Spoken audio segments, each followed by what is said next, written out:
कंस श्री कृष्ण का वध करने की कोशिशें लगातार कर रहा था।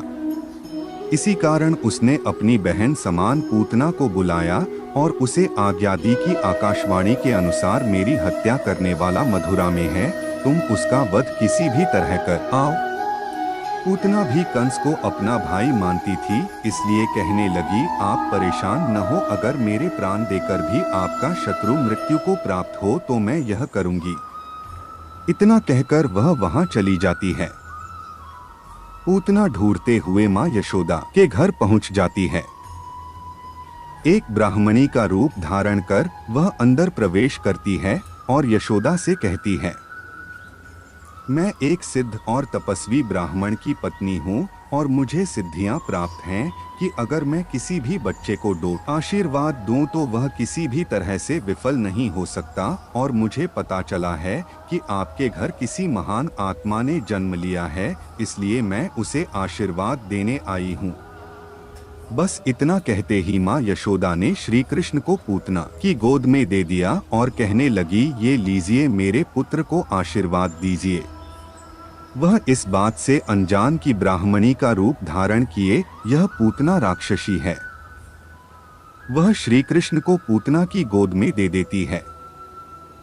पूतना ब्राह्मणी का रूप बनाए उसे आशीर्वाद देने लगती है।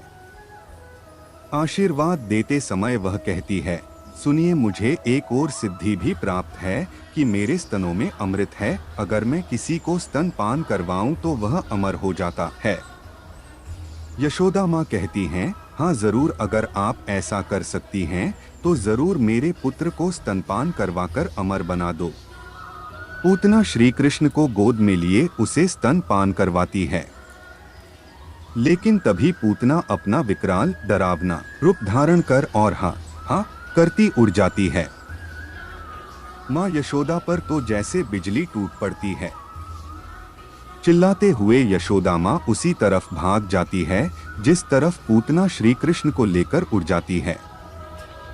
माँ यशोदा आगे आगे और नगरवासी पीछे पीछे दौड़ते हुए जंगल में पहुंच जाते हैं, पर पूतना का कहीं भी पता नहीं था कि वह कहां आसमान में गायब हो गई थी। थोड़ी ही देर बाद वह राक्षसी आसमान से जंगल में गिरी। श्री कृष्ण सही सलामत उसकी छाती पर बैठे हुए खेल रहे थे। पूतना का आकर इतना विशाल था कि श्री कृष्ण को उसके ऊपर से उतरना बहुत ही मुश्किल था।